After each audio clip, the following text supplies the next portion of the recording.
주님께서 산 위에서 말씀을 전하십니다. 마음이 가난한 사람은 복이 있다. 하늘나라가 그들의 것이다. 슬퍼하는 사람은 복이 있다. 하나님이 그들을 위로하실 것이다. 크리스찬들에게는 너무나 친숙한 말씀이죠. 그런데 하늘나라, 천국 복음을 처음 들어본 사람들에게는 예나 지금이나 너무나 충격적인 메시지입니다. 더군다나 오늘 저희가 읽은 마태복음 5장 6절의 말씀은 한술 더 뜨는 것 같습니다.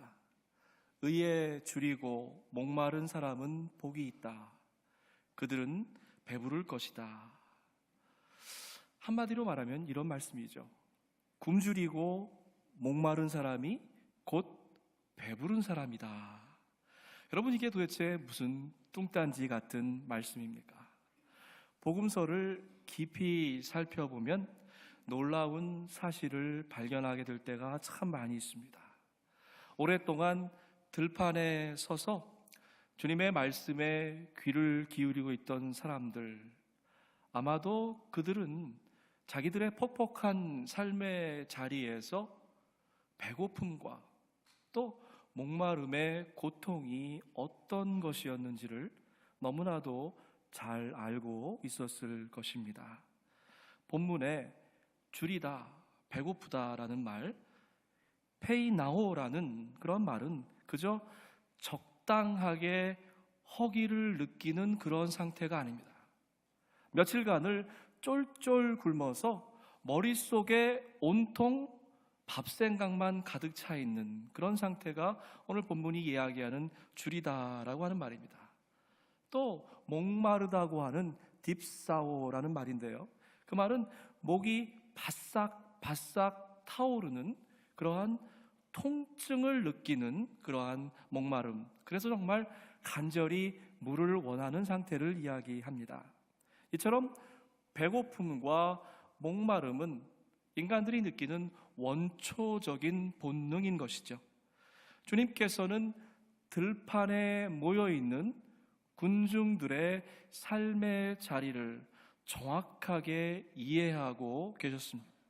주님은 영적인 갈급함에 대한 말씀을 주시기 위해서 오히려 아주 의도적으로 청중들이 잘 이해할 수 있는 육체적인 배고픔과 목마름에 대해서 이야기하고 계신 겁니다.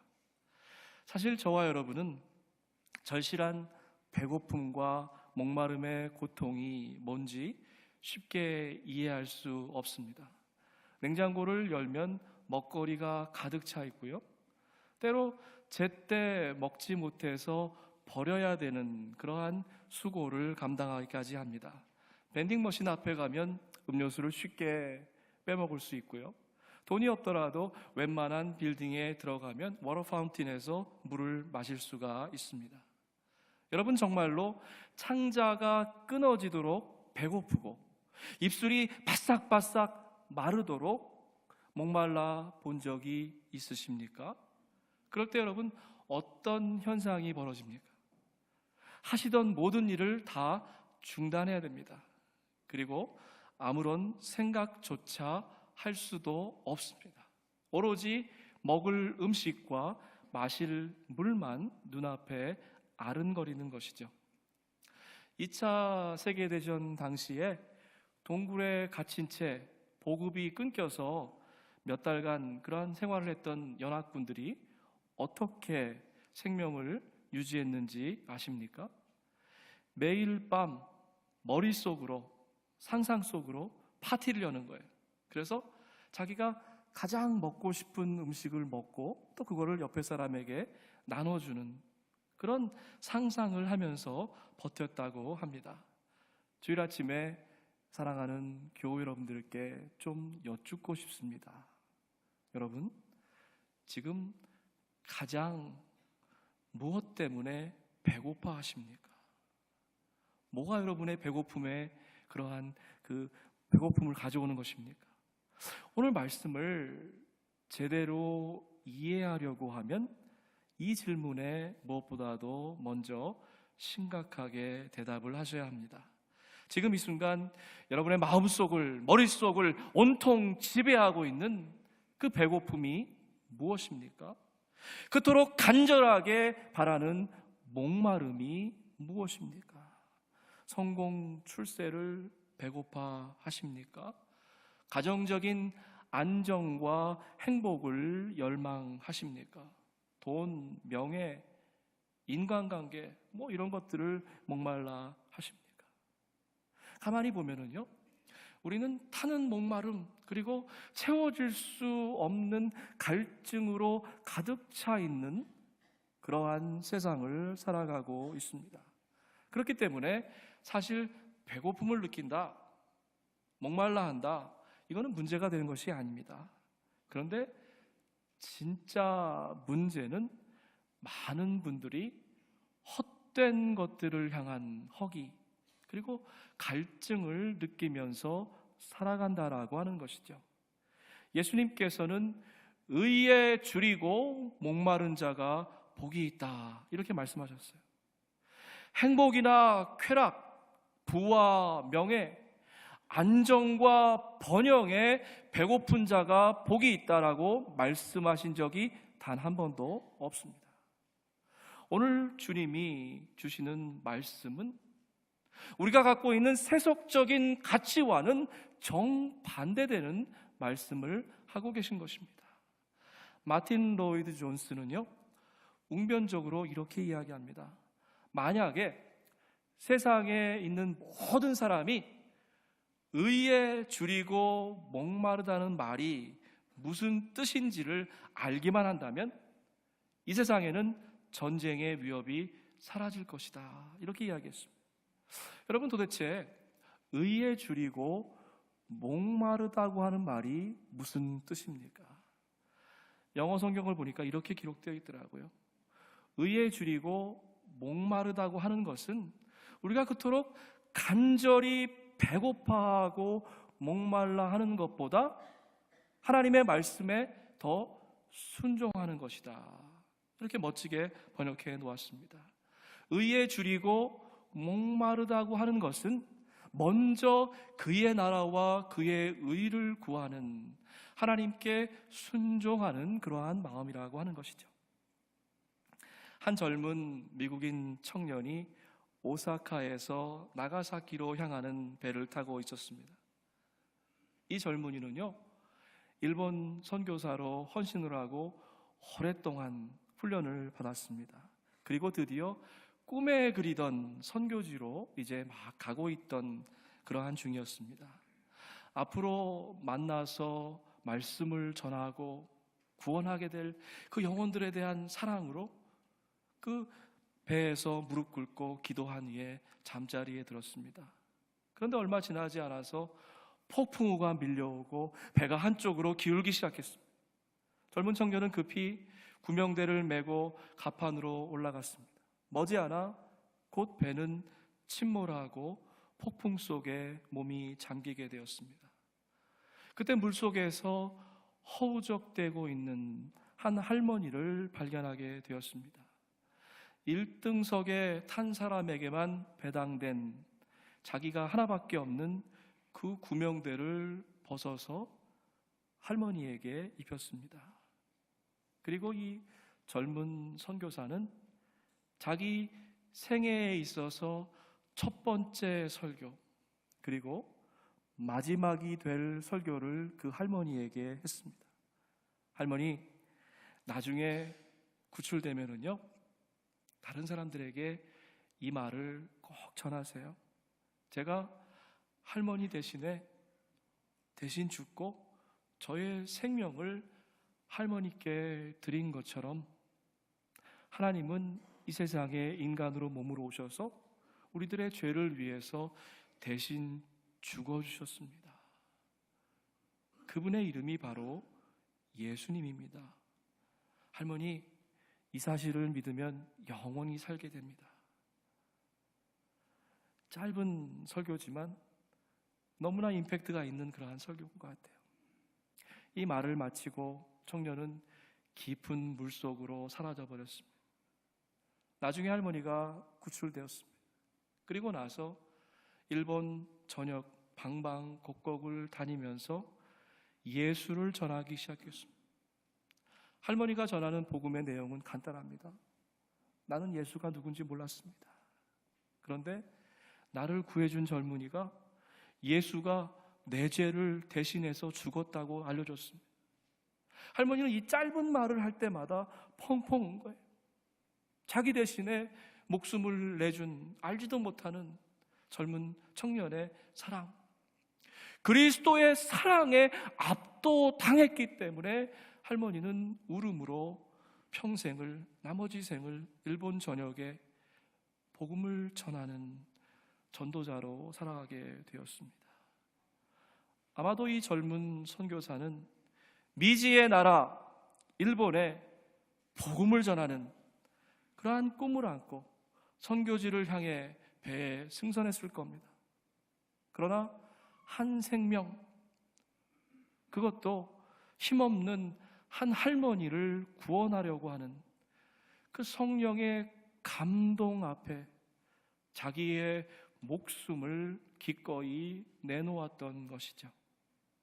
이 청년 선교사야말로 의에 줄이고 목이 마르다라고 하는 그것이 무엇인지 그러한 삶을 자기의 행동으로 보여준 것입니다. 공동 번역을 보니까 이렇게 기록되어 있습니다. 옳은 일에, 하나님 나라의 일에 줄이고 목마른 사람은 행복하다.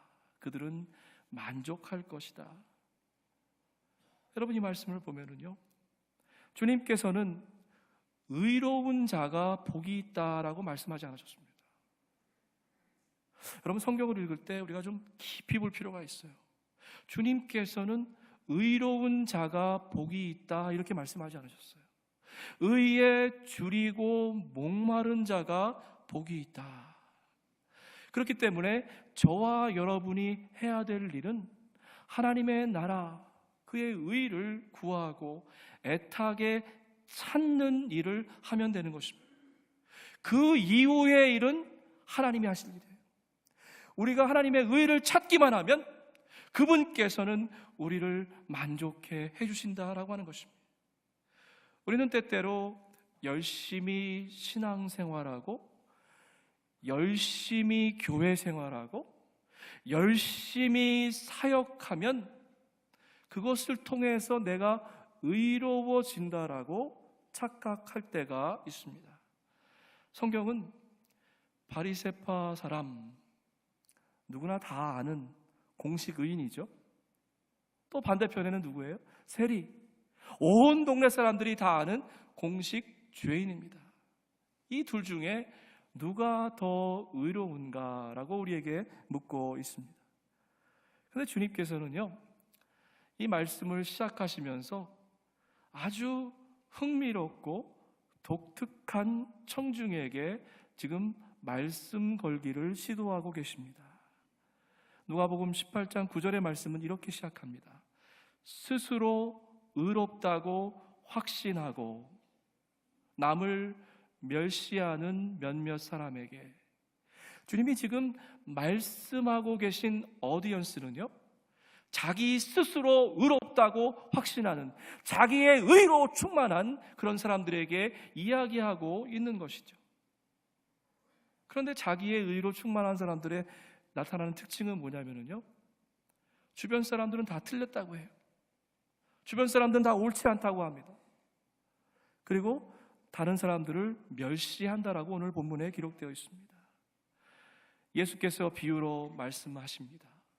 두 사람이 성전에 올라갔다. 한 사람은 바리새파 사람이고 다른 한 사람은 세리였다. 바리새파 사람은 서서, 그렇죠? 길목에 딱 서가지고요, 하나님께 기도하지만 동시에 모든 사람이 들으라고 기도하는 겁니다. 이렇게 기도하였다. 하나님 감사합니다. 감사의 내용이 뭐예요?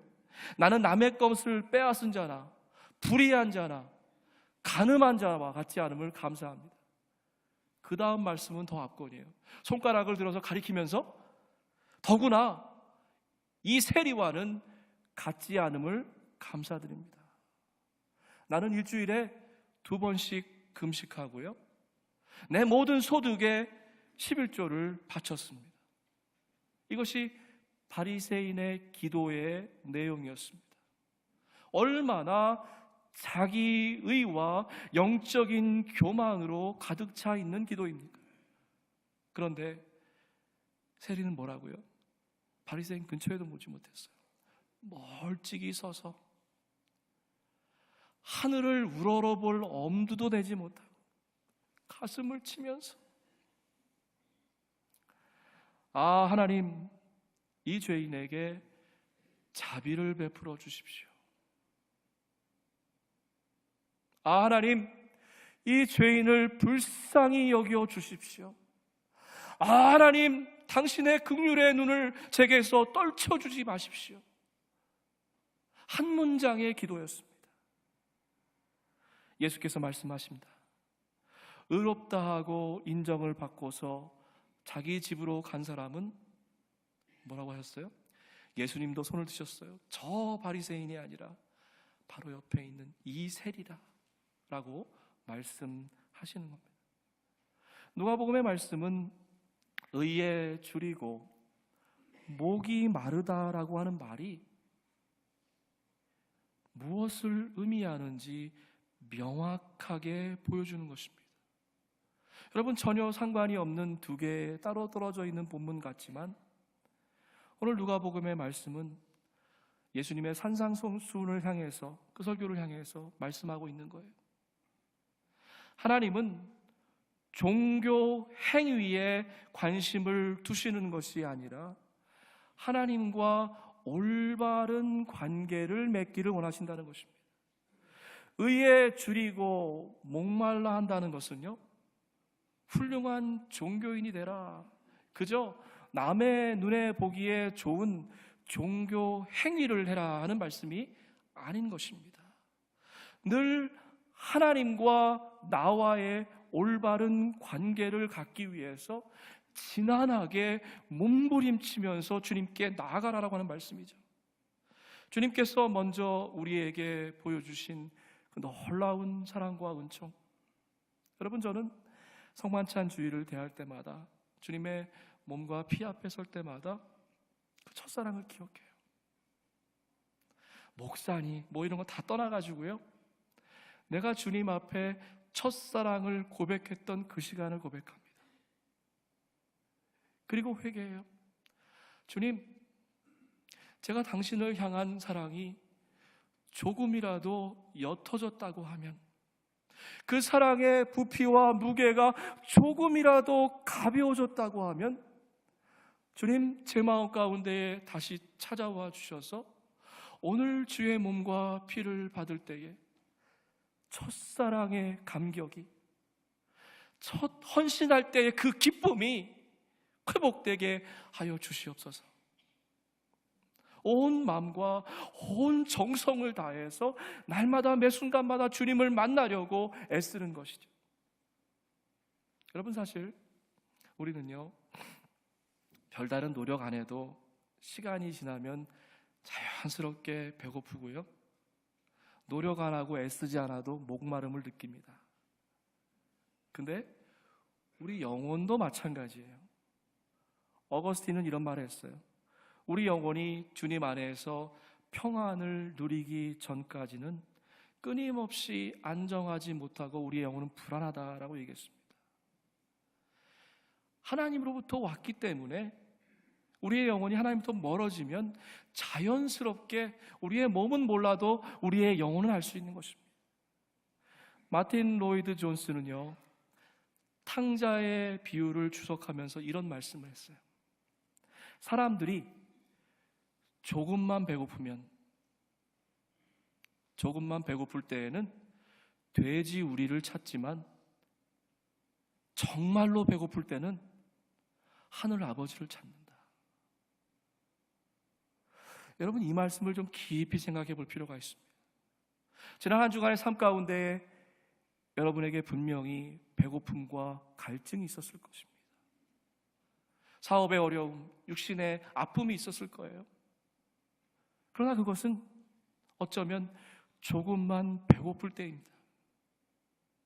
그러나 저와 여러분이 진짜로 배고픔을, 영적인 그러한 갈망을 느낀다고 하면 하늘 아버지를 찾는다라고 하는 것입니다. 정말 의에 줄이고 목이 마르면 창조주 하나님을 찾게 되는 것입니다. 그런데 오늘날 많은 사람들이 오해하는 것이 하나 있습니다. 바로 성전에서 갖은 교만을 떨면서 점잖게 기도하는 바리새인들처럼 종교적인 행위를 통해서 의롭게 될 수 있다라는 착각입니다.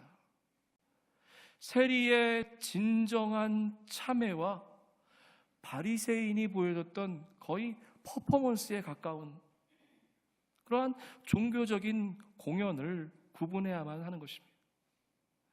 지난주에 제가 기독교 신문을 읽다가 이런 아티클을 읽었어요. 어떤 분이 쓴 글인데 참 제목이 굉장히 아이캐칭 하더라고요. 종교 중독이라는 그런 글로 썼는데요. 이분이 목회자 가정에 자라났어요. 고등학교 때 수학여행을 가야 되는데 수학여행 날짜가 주일이 낀 겁니다.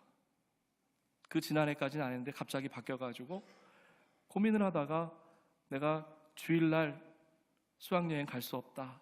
그래서 선생님께 이야기하고 수학여행을 포기하고 자율학습을 했다는 거예요. 그래서 자기는 수포자, 수학여행을 포기한 자 이렇게 됐다라고 합니다. 그리고 나서 이제 대학을 마치고 직장에 입사했는데 주일날 일하는 것을 요구해서 결국은 직장도 포기했다. 여러분, 성수주의를 하지 말라는 얘기가 아닙니다. 그런데 그 다음 얘기가 참 재밌어요.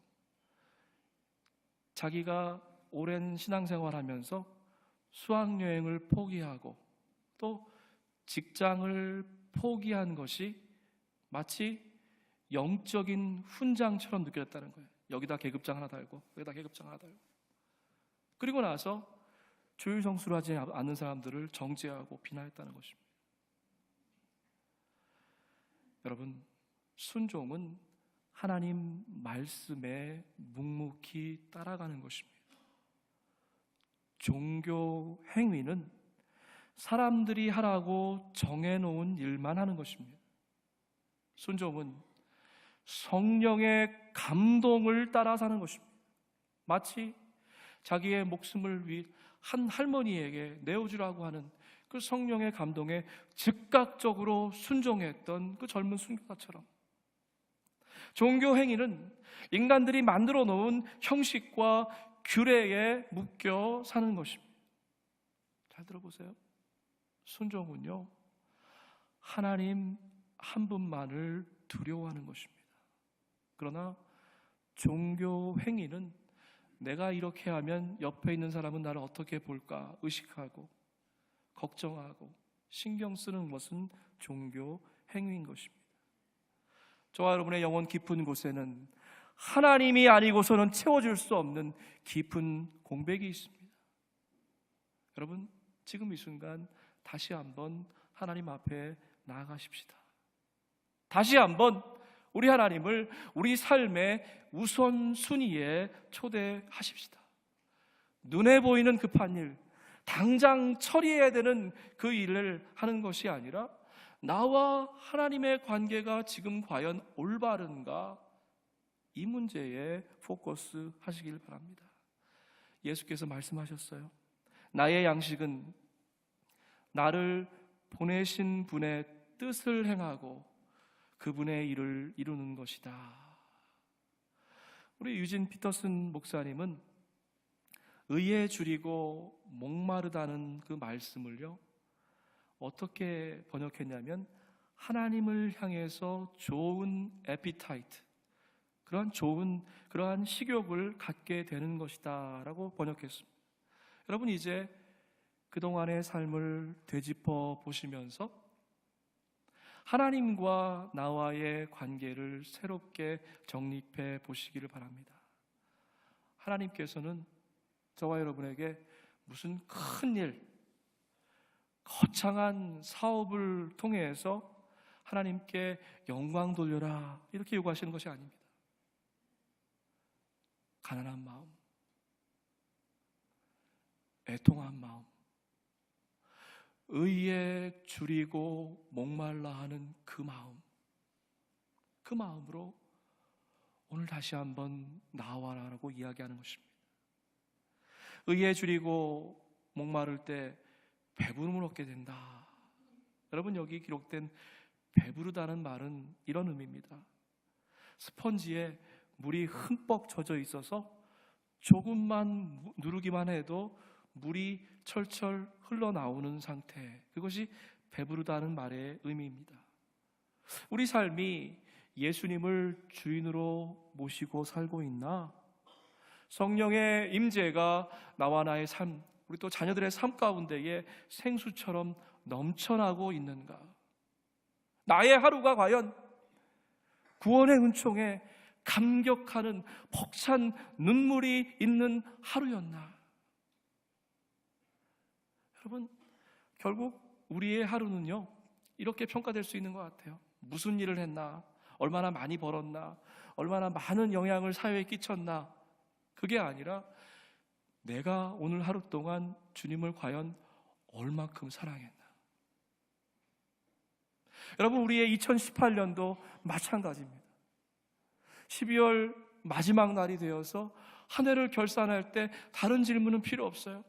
2018년 한 해 동안 내가 주님을 얼마나 사랑했나? 주님 앞에 서서 우리의 한 평생을 정산하는 그날에도 다른 질문 필요 없어요. 내가 이 땅 가운데서 주님을 얼마나 사랑하다 주님 앞에 섰나? 사랑하는 여러분, 시편 기자의 고백이 저와 여러분의 고백이 되기 원합니다. 제가 좋아하는 말씀인데요, 시편 73편 25절 말씀에 내가 주님과 함께하니 하늘에 가더라도 내가 주님밖에 누가 더 있겠습니까? 이 땅에서라도 내가 무엇을 더 바라겠습니까?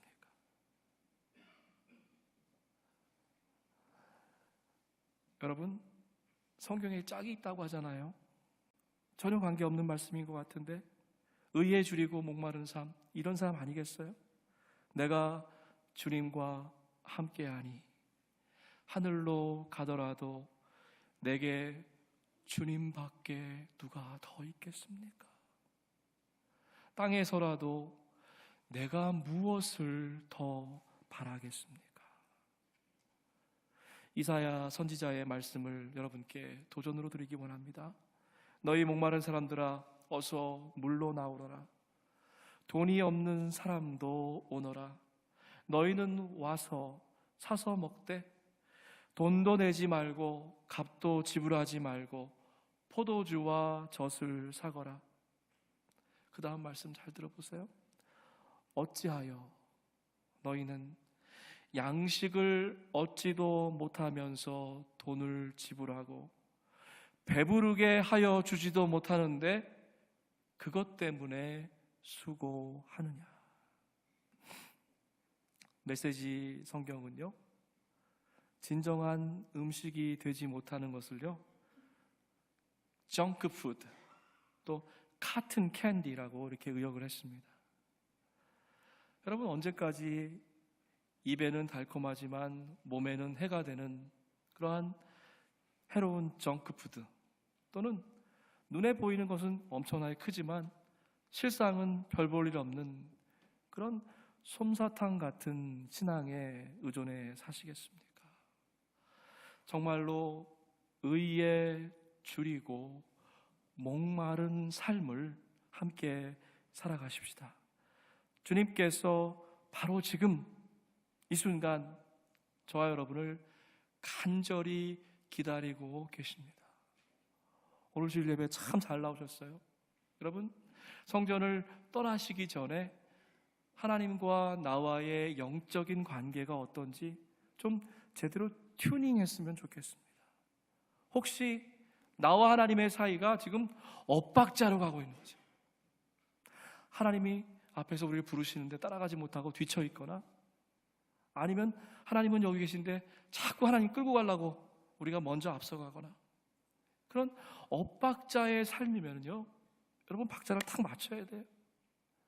하나님 한 분만 두려워하고 하나님 한 분만을 섬기는 삶, 의에 줄이고 목마른 삶, 저와 여러분의 삶이 이번 한 주간이 그런 복된 삶이 되기를 주의 이름으로 축복해 드립니다. 아멘. 함께 기도하겠습니다.